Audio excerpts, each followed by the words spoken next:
This is the X-Zone Broadcast Network, broadcasting worldwide on broadcast affiliates and satellite program providers, including CNN Broadcast Network, Sirius Satellite Network, Star Media, Good News Radio Network, Angel Broadcast Network, Wiki Broadcast Network, and WPBN TV. For more information on the X-Zone Broadcast Network, visit us at www.xzbn.net.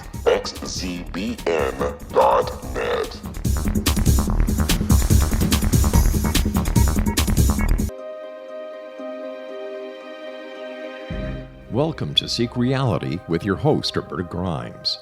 Author and attorney Roberta Grimes will explore and illustrate how she, after an extraordinary experience of light in childhood, has discovered channels of communication to the afterlife and how these implications have an effect on our everyday lives. Please welcome the host of Seek Reality, Roberta Grimes. Welcome everyone. This, of course, is Seek Reality. I'm Roberta Grimes, and we're going to have a lot of fun today. The thing that makes me most confident that the afterlife is altogether real is the simple fact that the study of it has all the aspects of a genuine science. Newly discovered facts fit together in unexpected ways with previously discovered facts, and then you find some wrinkle in traditional science or something else comes up, and that fits in elsewhere. Little things that you didn't even think were going to be important turn out to be important. It is a real science. Bit by bit, you assemble a whole new reality in which everything fits. It's extraordinary how well it fits. By now, researchers are used to the fact that this area of research is a whole new science, and we know that each new detail, that if it's real, is going to fit in somewhere. It begins to be old hat to us, but it shouldn't be. The wonder and the privilege of being part of making discoveries that even a century from now, people will still be building on. And eventually people will look back on with frank wonder that it took us until the 21st century to figure all this out. Well, doing all of that is beyond joyous.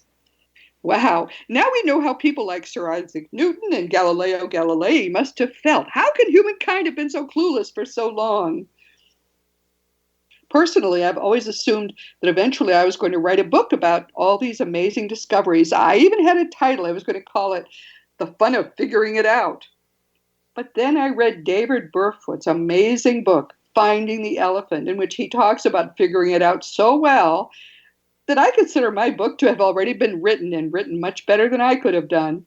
David was our guest some months back, but we hardly began to really talk about this book, and I want you to know more of what he knows because it's so important for your understanding of everything else. So David Burfoot is back with us again today, all the way from Australia. Welcome, David. I'm thrilled that you're here. Thanks, Roberta. I'm happy to be here. Thanks very much. Because some people may not have heard your earlier podcast, tell us briefly again why this area interests you and how you got into it. Just briefly. Okay, yeah. Well, I mean, I was working all around the world in different jobs in mostly social projects, but also, I had an interest in physics, and I studied a lot in those areas while I was at university, as well as sociology. And I had this idea that, we could create a documentary where we bring all these people together from all sorts of disciplines and really nut out the big questions of life. And so I started to do some research to see if it's possible, to see if all these disciplines can come together. And after about a couple of years of researching, I realized that it was possible, but then suddenly I actually had a book, and I thought, people got to know about this stuff. They've got to see how all this stuff fits together. Yes. So then I just went ahead with the book. And then all of a sudden it was there. Well, not all of a sudden. It took about 5 years, but it all came together in the end. And the metaphor of the six blind men and the elephant was a good one to bring together all the different ways of looking at the world to show how it can actually be complementary. Well, you've actually been much kinder to the various aspects than I've been. I also have used Finding the Elephant, the six blind men and the elephant repeatedly to help people understand what doing this research is like. And for people who don't know the story, just briefly, I call it Six Blindfolded Men. Doesn't matter. they're trying to appreciate an elephant. And, one of them says, oh, it's like a sail, and he's holding on to the ear. And another one says, no, it's more like a hose. He's got the trunk. Maybe somebody else says, oh, it's really more like a spear. He's touching I want to say a tusk. I almost said antler. Someone said it's a wall. Well, of course, he's just touching the side of the elephant. Someone said, no, it's a tree trunk because he's got one of the legs. And somebody else said, it's a rope. Well, he's got the tail. I think that's even more than 6. So you see the problem. If we're only looking in one way, and that's feeling one specific area with our hands, or seeing one specific area and blocking out the rest, we don't know what we're dealing with here. And that's the problem we have in trying to understand reality. And what David has done, and what I've done as well, only I've only done it for myself, what he's done for you as a gift to you is to go through this and put it together. And he's done a beautiful job, an excellent job. I'm asking him today, we'll talk a little bit more about some words he's going to be using, and before we actually get into it. But I've been asked him today to talk specifically about 2 major areas. One is quantum mechanics and all its aspects and how it fits in, and the other is consciousness. Both of those are problems that scientists have a lot of trouble dealing with, but there's information to come from those studying other parts of this greater reality elephant. There's information that would help them if only they were interested. Now, what we're going to do is take a really quick break, and when we're going to come back, we'll have a lot more time to talk with David Burfoot about his wonderful, extraordinary book, Finding the Elephant. Stick with us. We'll be right back.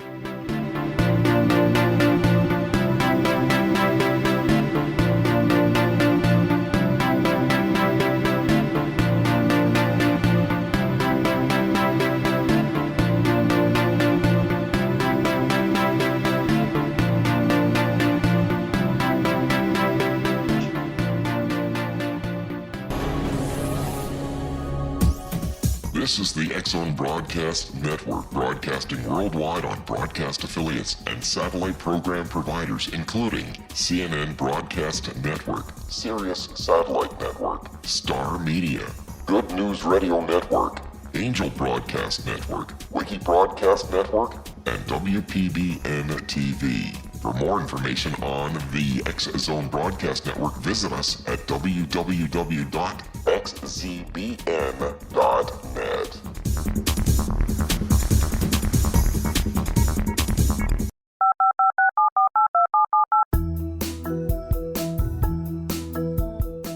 Did you know that when you're on the road with limited data or Wi-Fi, you can still listen to the X-Zone Radio Show with Rob McConnell, The Science of Magic with Gwilda Wiyaka, X-1, Dimension X, Space Patrol, and every minute of the X-Zone Broadcast Network by calling 213-401-0080, courtesy of Audio Now.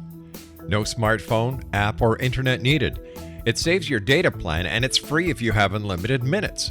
Call 213-401-0080 to listen on any phone, anytime, anywhere. Remember 213-401-0080 for the best of the paranormal, parapsychology, and sci-fi radio programming anywhere, 24/7, 365.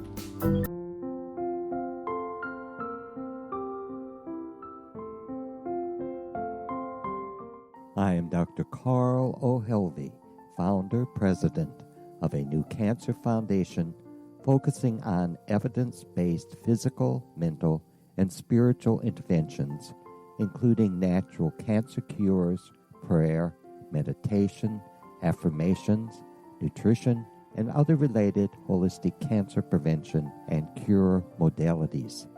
These are used in cancer education, research, and financing care.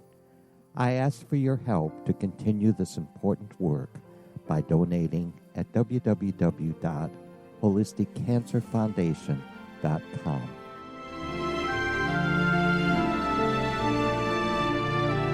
What is truth? Historically, we viewed things as either being true or false. Now, as we enter a more expansive era, we find the question is not, is it true, but rather, how true is it? I'm Gwilda Wiyaka, host of the Science of Magic Radio. a syndicated, internationally broadcast radio program dedicated to uncovering this ever-expanding truth. Join me daily on the X-Zone Broadcast Network, xzbn.net, as I interview today's leading experts from the fields of science and magic to uncover the hidden truth between the lines drawn in the sand. What we unearth in our discussions is not only amazing, but totally unprecedented. You won't want to miss a single episode. In service to our listeners, past episodes can always be found on our website with our compliments at thescienceofmagic.net. Little children aren't the only ones afraid of the dark. Millions of soldiers return from war zones with PTSD, anger, frustration, fear, and loneliness, much of which surfaces during the darkness of the night. You have the chance to change the lives of these American heroes. Songs and Stories for Soldiers.us provides free MP3 players for these men and women. With a list of 3 million songs in 16 different styles, 100,000 audiobooks, and 30,000 old-time radio programs, every veteran can find something to soothe and comfort them at no cost.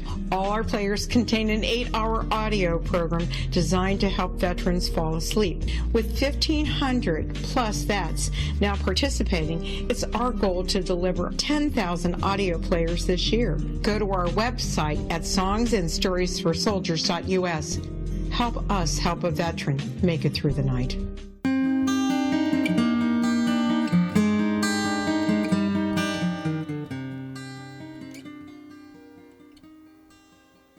Welcome back to Seek Reality. I'm Roberta Grimes. We're talking with David Burfoot, who is an Australian researcher who has written a wonderful book about how it all fits together. Those of us who are doing research in the greater reality, which includes, of course, the study of death and the afterlife, but a whole lot else, those of us who are doing this research are in a position where we have to, nobody takes us seriously, so we've got to pull information from all these sources, and it comes together and it makes a great new science. Now, we don't have enough time for him to tell you everything that is in his book. I urge you to read Finding the Elephant. You can find it on Amazon, and it's going to allow you to know some things which you could never find out otherwise. But before we really get into it, I'd like David just to tell us some definitions of his. The way he writes his book is very easy to read, but you need to know some definitions. So let's talk about those. What are mega phenomena, David? Mega phenomena are things that you can't see through one discipline alone, but you need to bring together conventional disciplines to see it in its full form, if you like. One example is, during the 18th century, we had lots of phenomena of meteorites, and during that time, science was in a special time where it was an enlightenment, where it was casting doubt on anything that didn't seem rational. And so meteorites were just thought of by the scientific community as superstition. It wasn't until the study of meteorites and the study of meteorology, which is ironically the study of weather, came together, and they realized that meteorites didn't actually come from the sky, they came from space. And so they had to bring two disciplines together to understand the phenomena. Right. When they did, all the superstition went away, and it was become, a bit of more of a science. But before they knew about these two areas of science and put them together, meteorites were just superstition. Yeah, and this is especially important when we're dealing with two different fields altogether. Talk about what some of the areas are. We've got science, and there's a lot going on in science, which we use for our own purposes because there are areas that the scientists just don't understand. But what else where else have you looked for information to construct what you know?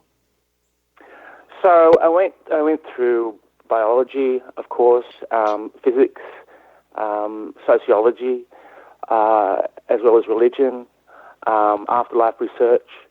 But the things that you want to talk about today, say quantum physics. Quantum physics is the study of very minute particles, and it basically looks at how life in the universe exists at a very microscopic level. And there's particular bits of research about that's casting new lights about how reality is constructed. Now, one of the things that people might want to look up one day is a very strangely named test called the Delayed Choice Quantum Eraser. And basically it's a test by two famous researchers, Wheeler and Kim, which shows that consciousness plays a key role in collapsing energy and potentialities into matter. So basically the matter that we experience, the hard things in our life that we touch and feel, really it's there partly because of our ability to perceive it. It's quite an amazing kind of thing to be able to talk about. But basically what it happens is that the way in which energy manifests into solid things relies on our perception and our subjective experience of it, which is a game changer for a lot of people. Right, that's right. And so it's something that's not intuitive. It's something that is not something that we are used to knowing about or conceptualizing, but it's a basic core of our reality.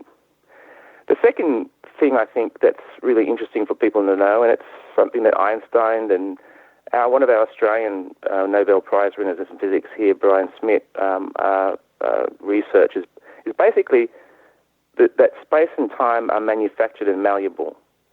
They're even virtual. So they originate from another dimension. They're not the absolutes of the universe. There's even mathematics around black holes that support that the space-time really is a hologram. Now, space and time, when I talk about space and time reality, I'm talking about, the everyday reality we experience where something can only be in one place at one time. Right. But the more we find out about space and what makes up space-time reality, we find out that it's actually a virtual reality. It's a projection from another reality. It's not actually the real thing that we experience. Right. It's all fascinating.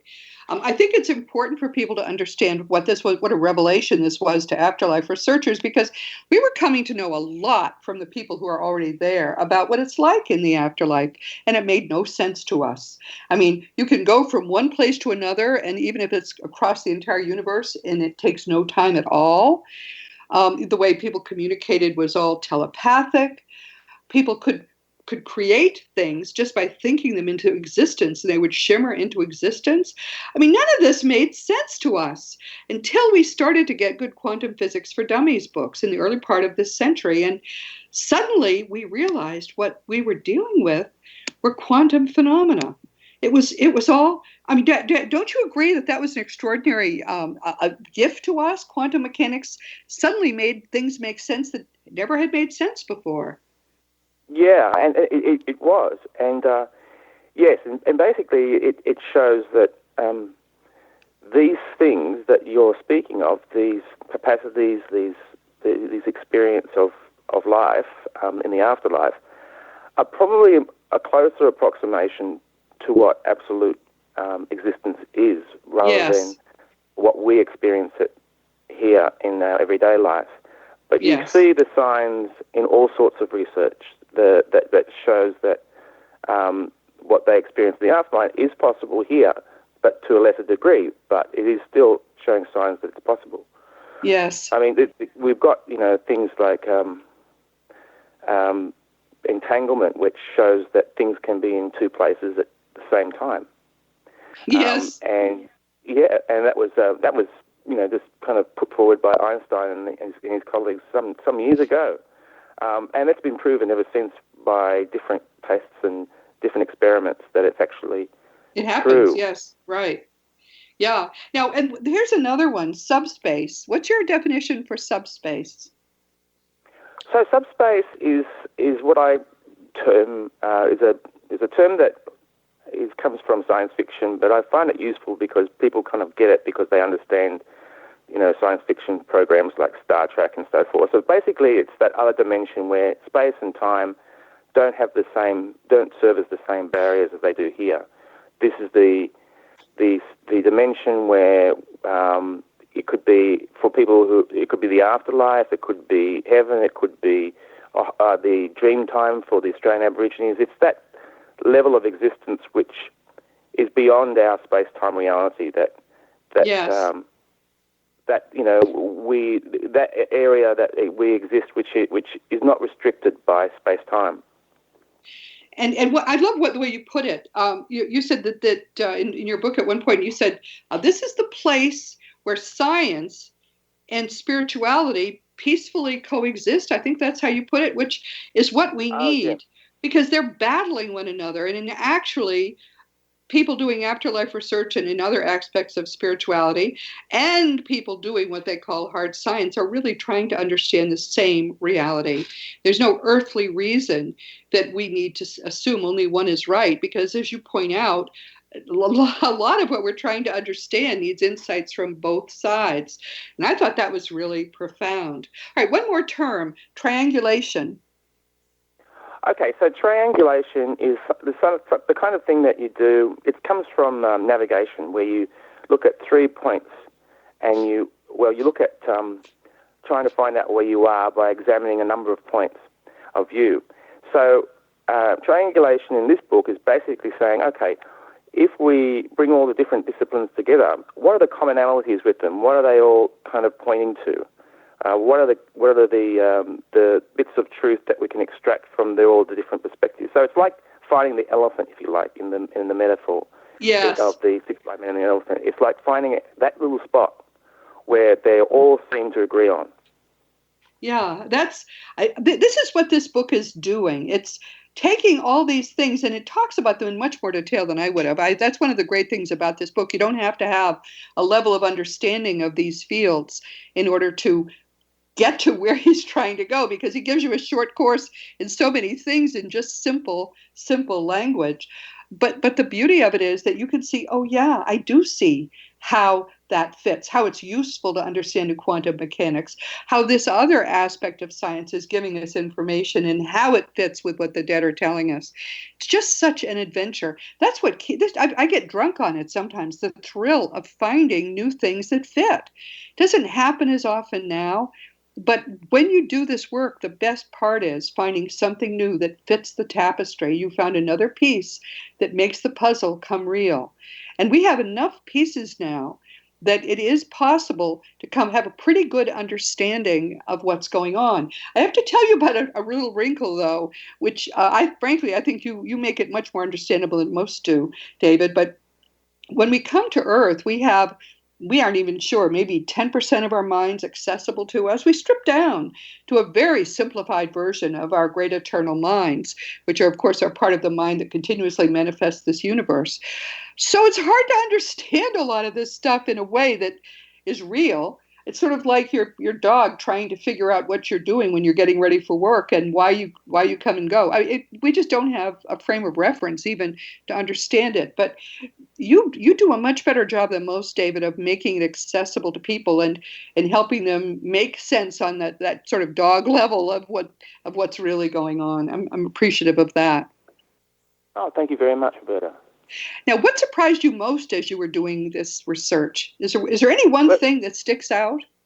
Well, I think the thing that we don't get, the thing that I think we should understand and appreciate, and we just don't see it because we're living so fast in our everyday life, is just the everyday things that show how profound our life is and how different our life is than we might think.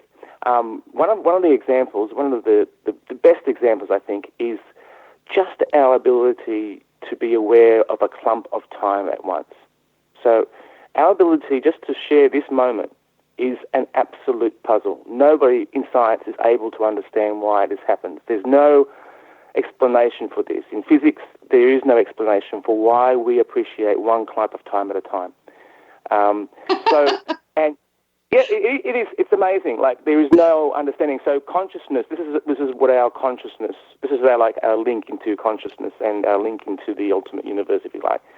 And you can see the effect of this awareness, if you like, of one moment in time in our lives. I mean, it enables us to do all sorts of fantastic things. It enables us to interfere with the domino effect of the Big Bang. Instead of everything just cascading as one reaction and against another since the Big Bang, we are able to bring our awareness into the moment and change things. We can see this in things like the placebo effect, where people who feel like they make themselves feel better. David, we'll be right back. This is exciting. Oh, okay. I was too eager to listen. We'll be right back.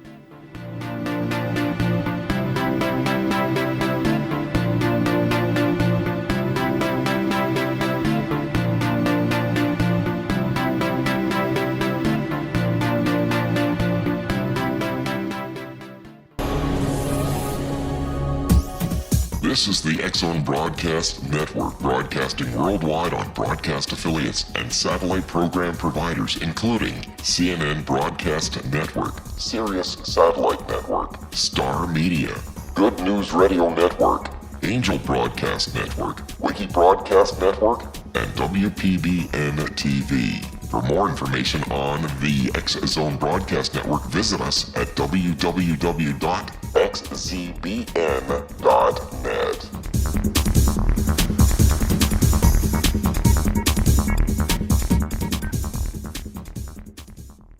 How would you like to be able to read other people's minds? Well, the next best thing is here. When you know how to read a person's name, you know how the person thinks, feels, and behaves. Each letter in our name holds a key to unlock our true essence. Our name contains both our gifts and challenges in this lifetime. Mnemology science discovers personality secrets hidden in the placement of the letters of our names, including the first and last impression people remember about us. Sharon shows us how to interpret the arrangement of letters as outlined in her book, Know the Name, Know the Person.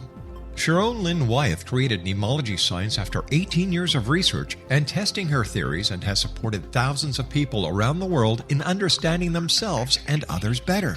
You'll enjoy Sharon's unique teachings as she shares her system to learn the gifts behind your given birth name. Even if you don't like your birth name, there are jewels in this book. If you're thinking of changing your name, ready to name your child, or wanting to get along better with others, this is the book for you. If you'd like to improve your relationships and change your life for the better, get the book today, Know the Name, Know the Person, or visit www.knowthename.com. That's www.knowthename.com.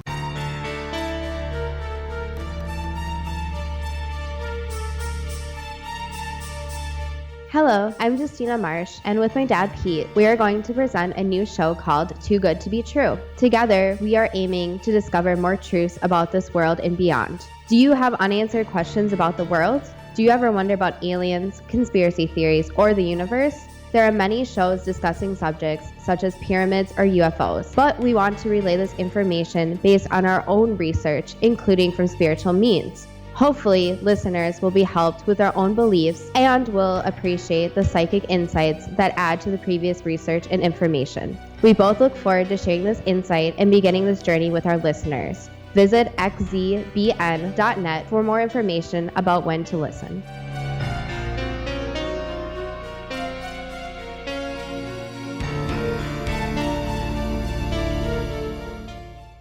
Ancient prophecies, legends, and current events indicate we're entering a high-frequency era supporting enlightenment. During expansive times, old rules fail, necessitating access to the ever-shifting currents of life for guidance. There's an ancient form of shamanism through which we can obtain the information we need. I'm Gwilda Wieka, founder and director of Path Home Shamanic Art School, with a great new provision for those interested in spiritual evolution and personal empowerment.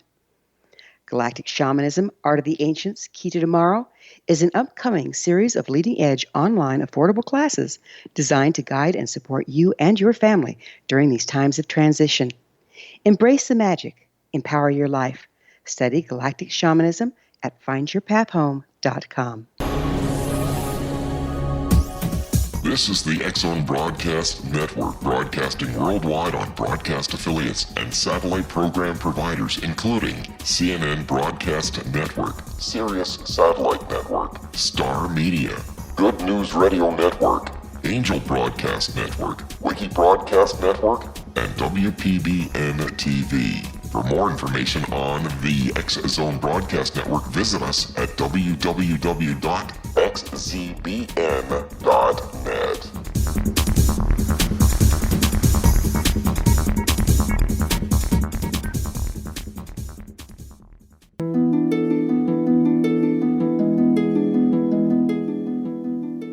Welcome back, everyone. This is Seek Reality with Roberta Grimes.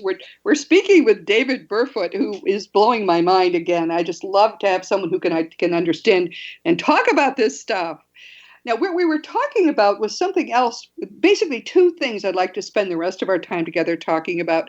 One of them is time, because this guarantees to blow your mind, and the other is the very fact that you have a mind to be blown. These are things that scientists cannot explain, and they try to cover it up in various ways, but they have no idea how time works, and they have no idea how your awareness works, how your consciousness works. But the thing to understand about time is that it doesn't exist objectively. We think of time as something that, you got to watch. I'm looking at a timer here. Yeah, it seems to be working. Well, there's no such thing as time. It's an artifact of this material reality and nothing more than that. So talk a little bit about time, David. Okay, so, as you said, time is one of the things that are manufactured from with space. Space comes time. Space is happening all the time. It's being created all the time. It's spilling into our universe, if you like, all the time from another one, and it's basically accounting for why all the planets are moving away from us faster than the light itself. So sooner or later, it's going to become a very cold place in our universe. Because we won't see the planets and see the stars the same way we do now, because they're going to be further away. It's because space is being created between us. It's not because they're going faster than the speed of light. It's because so much space is being created between us. So it's coming from somewhere else. Time is coming from somewhere else. And we have an experience of time as going from the present into the future. But we know, and this has been supported by a lot of evidence, including Steven Spielberg's work, not Spielberg, Stephen Hawking's work, yes. And Spielberg. Actually, you're right. They both of them do. They basically talk about time a lot. But basically, we think about time going in one direction. But in actual fact, what we know now is that time can go like causality. Things that one thing comes after another. That things that cause action, things that cause change, go back in time and forward in time. So the future has a controlling effect on our present, and the past isn't as set as we like to think it is. It's created partly as a result of our observation. This is so Stephen Hawking important. once said, our past, like our future, is indefinite and exists only in a spectrum of possibilities. The universe, according to quantum physics, has no single past or single history. We recreate history by our observation rather than history creating us. Yeah, this is fascinating. So could I just jump in and say, here are some things we know from studying the afterlife evidence that make maybe a little more sense.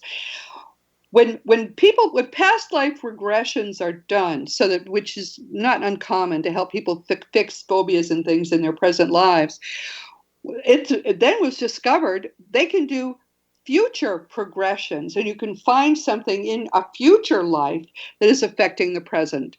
There really is not any objective time. We're told by the dead, the upper level dead, that in fact all our lives are happening at the same time and are influencing one another. So I have this thought that maybe as humankind advances, we're going to make the past better and better, and there will be one day in non-time, we will discover that none of those awful things ever happened at all. We will come together as one people in perfect peace and harmony, and none of the past that's so horrendous ever will have happened. What do you think? That's amazing. Well, Roberta, one of the things I don't talk about too much because I just don't think people are ready for it. But I don't think people are ready for it, and we're about to go into this kind of new phase of understanding about what reality is. I think we're going to get there, but it's going to mean that we're going to have to confront some of the incorrect assumptions that we have, including that there's nothing we can do about the past, and there's nothing we can that time it just goes in one direction. One of the things that the research suggests is that we may be able to, as a conscious being, affect out the history as much as the future, and we may be able to do that as humanity, but also as individually. And it's that kind of change in thinking that this new realm of, I guess, we're going to have to get used to. It's going to be change on that scale. And what you're talking about there is that kind of change, where people can actually get the idea that the history isn't as set as they think it is. Yes. And it's certainly probably as malleable as the future. Yeah, it's fascinating. And our minds profoundly affect reality. For example, the lottery number on the anniversary of 9/11 wasn't it 911? All kinds of things. You have stories like this in your book, which are fascinating, ways in which people's minds, and even before the event, when Princess Diana died, things were happening that were being influenced by that event. Yeah, that's the Global Consciousness Project. That's Princeton University has this project, and what they do is they have random generators, computers all around the world, and they see how the random generators, computers, are affected by what's happening in the world. And they found out that before major events that captures everybody's attention, these random generators stop becoming random. They actually can detect something's about to happen. And in the case of the 9/11, they started detecting them before they happened. Yes. Before they actually happened. So our consciousness was able to, without our awareness, able to see what was about to happen. And then it recorded it. The random generators become less random, and then it climaxed as the events were taking place, but it started before the events took place. So, but it happens that, the 9/11, it happened that, things like Princess Diana's death, where at big global catastrophes, they've been able to show it happens. Well, what's fascinating about this, because people say, well, what does that have to do with anything? Well, one thing we need to understand is when we come to Earth, our minds are extremely powerful and much more vast than we can imagine, and all part of the great eternal mind that continuously manifests this universe. But we come here the way you strip down to go to the gym. We strip down to a very limited subset of our mind. We can't access most of it from where we are. But our mind is in eternity, right? There's no time there. So our mind we think of it as our subconscious. It's really our superconscious. Our mind can know things and can let us know on a subconscious level those things are happening, and can influence things on Earth when we look at the collective way in which all these things are influencing our very limited Earth mind. So all of this comes together and it makes sense. And I'll be frank, it is only in the study of what David talks about. It's only in the study of what we call the study of the greater reality that everything does make sense. There are so many things that we're confused about until we look at what science tells us. And frankly, scientists who do not have a clue about many things, specifically consciousness. They cannot tell you why it is that you're aware, and they believe, against all evidence, against all rationality, that somehow your temporary meat brain generates who you are. Talk about that, David. Well, I think probably it's a good thing to remind people that there are things called cognitive biases, and it happens to everybody. So we've got about 100. Science has detected about 120 of them, and it means that people kind of see things in the way they like to see them, or they've been trained to see them, and there's more of it, and that's why we're not seeing the elephant, because everybody's so fixed on the way they see the world, and they interpret everything according to the way in which their experience and the way in which they've been taught. And it actually blinds people to new evidence. It blinds people to new facts, that anything that changes their idea of, their preconceived idea of the world, it can blind them to that. And this is what's happening to all the different disciplines. And actually, it's something that we should be careful of right now, because with social media, what's happening is that Google and all these different software companies, they're creating our social experience that's tailor-made for us. And the problem is these days, what's happening is that we're only now mixing with people who are being introduced to us who have a similar idea, Yes. which is a good thing. But Yes. what happens is it's reducing our ability to hear from people who have different ideas. So when you go into social media, Google's algorithms are actually making sure you're coming in contact with people who have similar ideas. And that's not actually helping us find the elephant. One thing that we need to do to counteract our biases is to listen to people with different ideas, and that comes from all sides. So that's something we have to be careful of. That with this new technology that we have, we don't lose our contacts with people with different ideas. It's probably why we haven't found the elephant now, but technology has that potential of maybe reducing our ability to hear different perspectives. That's a great point. And I would just add that the scientists have another problem, which is that in the early part of the 20th century, at the time that they were being stymied and confounded by quantum mechanics, when we were getting excellent communications from people we used to think were dead, and the scientists didn't want to deal with that, so they established materialism as the fundamental scientific dogma. So there are some fields where it isn't just that you have confirmation bias because all your friends think the way you do, but it's also that there are some fields of knowledge which are regulated. Nobody can think outside that field, because if you do, you don't get published or you don't get to have a good career. And all of that is really in the way now. Because science has dead-ended at this point. They're not discovered. It's hard to realize this unless you do a lot of reading, but I do a lot of reading in the scientific field, and certainly popular science, and they're really stymied. One of the things they're confident of is that eventually their artificial intelligence will become aware or become conscious, which is nonsense. That's like expecting your television is going to start generating new shows. That's not how it works. But we're going to get there, don't you think, David? At some point, there'll be a sudden shock to science. I think it's going to be when we get good communications from people we used to think were dead, and Albert Einstein is going to say to them, "What are you people thinking?" Effectively, he'll say that, but he might say it in German.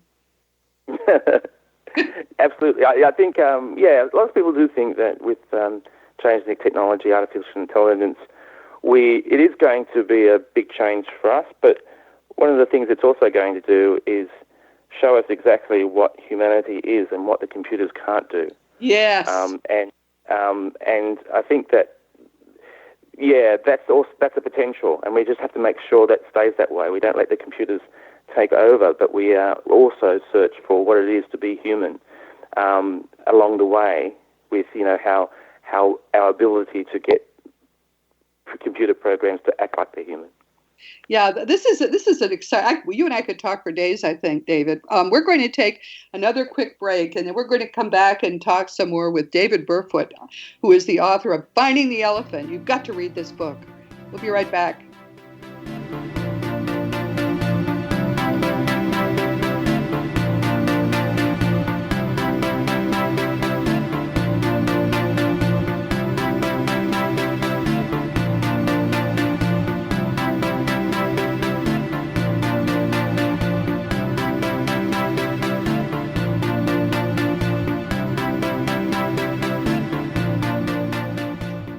The Earth is under ever-increasing pressure from untenable lifestyles and growing populations. Yet, viable answers seem in short supply. What if I told you there's an ancient form that can empower you to take charge of your life?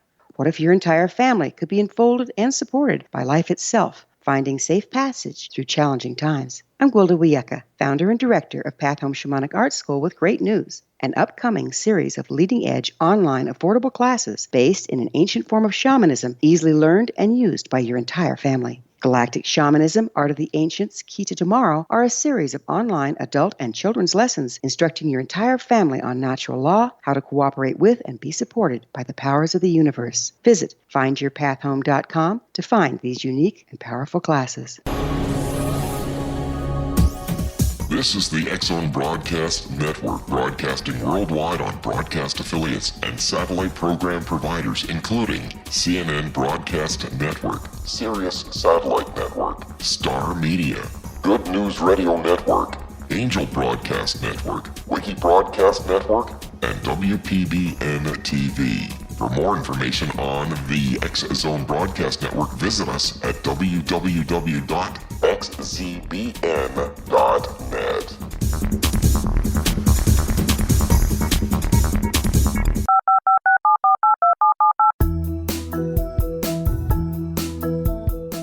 Did you know that when you're on the road with limited data or Wi-Fi, you can still listen to the X-Zone Radio Show with Rob McConnell, The Science of Magic with Gwilda Wiyaka, X-1, Dimension X, Space Patrol, and every minute of the X-Zone Broadcast Network by calling 213-401-0080, courtesy of Audio Now.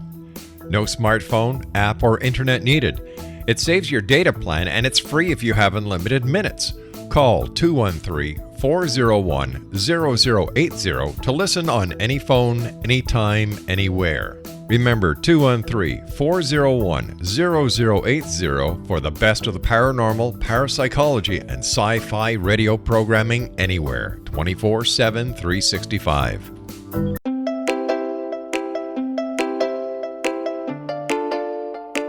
Are you curious? Do you want to learn more about how the world works and have fun at the same time?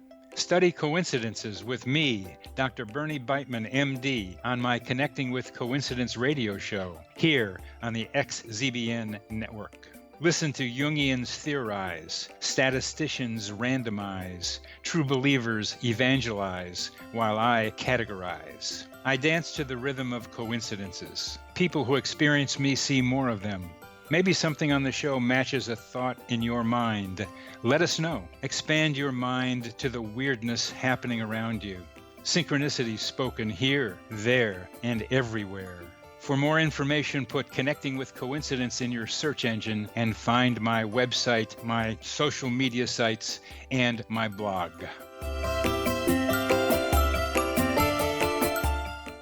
Is it science or is it magic? Once a magical thing has been scientifically proven, is it no longer magic? Or is magic simply the science of tomorrow?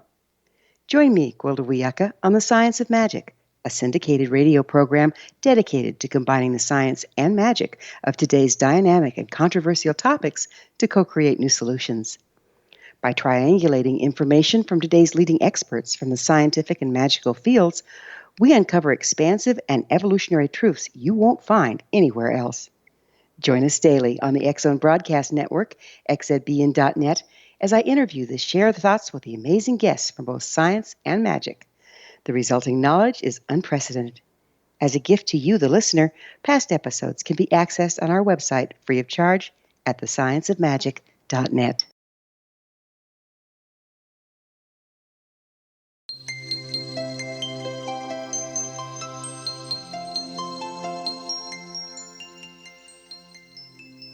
Welcome back once again to Seek Reality with Roberta Grimes.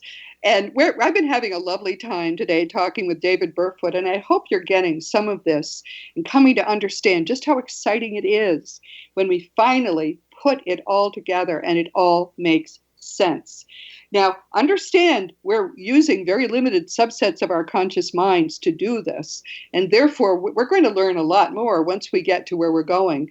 But the more you learn about what's really going on and how it all supports the truth that our minds are eternal, by definition, you cannot die. It's not possible. Once you really get that, it does change everything in your entire life. So my guest today is David Burfoot, and he may have a few thoughts he wants to share with us before we begin to wrap this up. So what do you want people to take away from this conversation, David? Well, there's a few things. One is that to understand that, I guess, that everybody has a different perspective on life. We all have our different experiences, and we've all got something to contribute to our communal understanding of reality. So this has happened throughout our history. People who are not considered experts all of a sudden discover something that changes the world, whether it's someone like Einstein, who wasn't a lecturer or didn't work for universities at the time he had his amazing discoveries, to Darwin, who wasn't even in the universities himself, but also people, who everyday people like you and me who do some strange things like, what's his name? There's a fellow who invented sticky tape. His name was Richard Dew.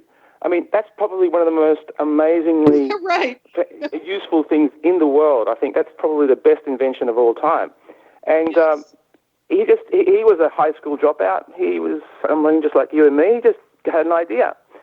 And I think that part of the way in which we try to make sure, I think one of the antidotes to these over-specializations, if you like, for people who just seeing the world in one way is for everybody to get up and say, hey, I've got this idea, I've got a different way of looking at the world, and get involved in the conversation. It's changed the world. People like that have changed the world, and I think they're going to have to do so again. I think that's a very important point. And people who are listening right now can make major contributions. I think we tend to think all the contributions have been made, or you have to have gotten a great deal of education. Neither of those things is true. As you point out, sometimes the simplest and most straightforward insights come from people who haven't done a lot of education, maybe who just have been thinking and reading and trying to understand. That's part of what I love about this field.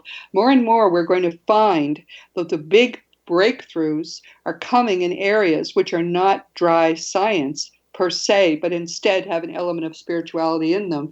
And that has to be the case, right, David? Because in essence, we are spiritual beings having a temporary physical experience.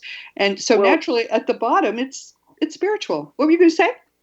Well, exactly right. I mean, some people are surprised to hear that the greatest physicist of all time, Sir Isaac Newton, considered himself more a theologian than a scientist. He wrote more on spirituality than he did on science. Oh, don't you love it? Yeah, I mean, that's a typical example. And the same is true of a lot of the innovators, whether it's Einstein, Wallace, Darwin, Mendel, Durkheim, Planck, Galileo. They were all as much spiritual people as material people. Absolutely. And in fact, you need probably the dual perspectives in order to understand the world that we live in and come up with innovative ideas. Yeah, I think that people, I know that some scientists are insisting that Einstein was an atheist. He was quite the reverse. He didn't believe in the simplistic religious God, but he believed in the overarching intelligence. Not only believed, he'd experienced it. And that's where we're going. Where he actually was during his lifetime is where we're going now in terms of spirituality, much more sophisticated and grown up and much, much more wonderful. So, but let's talk about how people could reach you, what your website is, what's next for you. So the website is findingtheelephant, all one word, .net. So findingtheelephant.net. And you can go on there and you can see a little bit of a video that brings the key ideas together, and find out where to get the book if you need to, and some other commentary from different scientists about the work that's in the book. And you can also contact me through that website if people would want to. I'm always happy to hear people's points of view and discuss the various parts of the science with them. So the invitation's open. So David, it's Finding the Elephant, right? With the ing and the Finding end of the Elephant. All one word. .net. Findingtheelephant.net. And as I say, I cannot recommend this book highly enough. I've told a lot of people who have asked me questions, why don't you just read this book? Because then you'll be able to generate your own answers. This is an area where, because there really are no experts, we're all learning. We're just at different stages of our understanding. Everybody can make sense independently of what's going on, and we can all make our own contributions, which is very exciting. Are you doing another book, or what's next for you?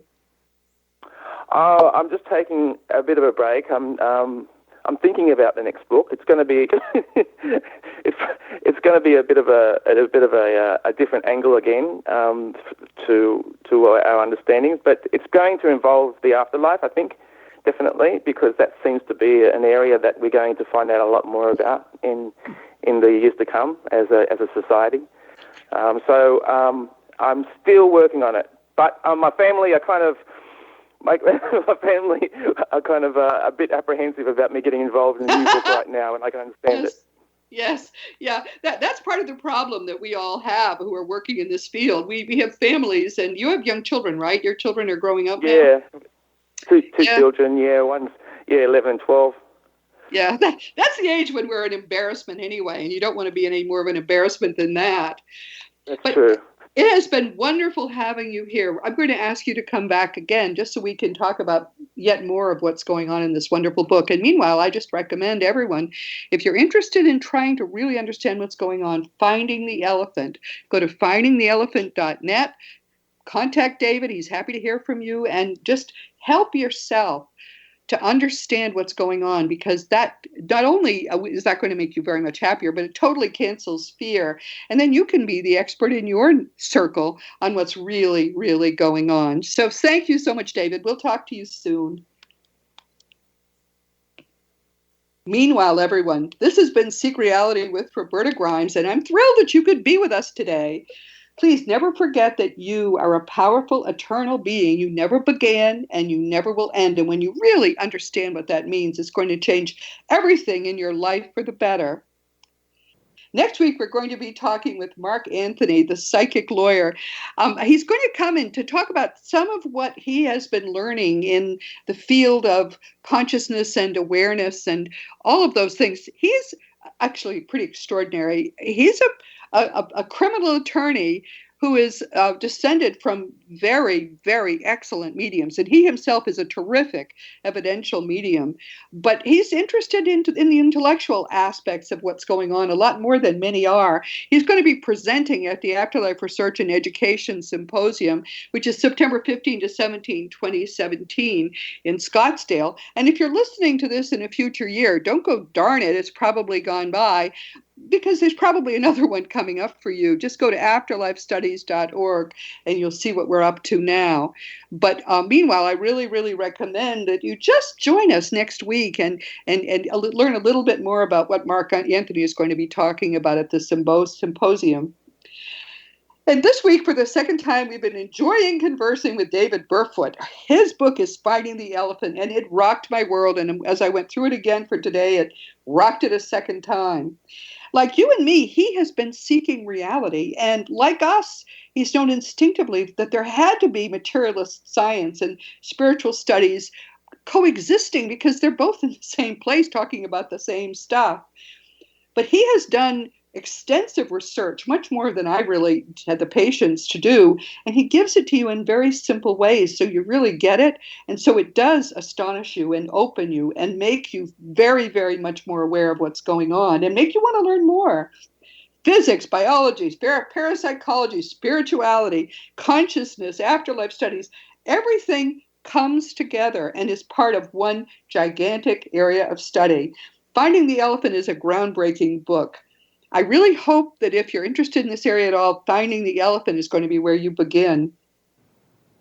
As you know, my nonfiction books are Liberating Jesus, My Thomas, The Fun of Dying, The Fun of Staying in Touch, The Fun of Growing Forever, and The Fun of Living Together. And I have novels too, but right now we're concentrating on the nonfiction. You can order these books through bookstores or on Amazon, and they're available as audiobooks, all of them, and in 34 languages worldwide. If you want to talk about any of my books, or if you have a question, or if you just want to talk about anything at all, don't hesitate to try to reach me. All you have to do is go to robertagrimes.com, go to the contact block, send me an email. Make sure you give me your own email address back correctly, because I will answer. You used to be able to say, if you don't hear in 24 hours, send flowers. Sometimes it takes me 3 or 4 days, but I do answer every message. If you haven't heard from me and you did send me a message, send it again, because probably I got your email address wrong. Past episodes of Seek Reality are available on webtalkradio.net, on iTunes through the Seek Reality app, which is available for free in the iTunes store, and on Dream Vision 7 Radio. If you ever want to know where I am, just go to my website and click on the radio tab. Meanwhile, this has been Seek Reality with Roberta Grimes. Please enjoy and make the most of this coming week in our one reality, knowing that you are a powerful eternal being and you are infinitely loved.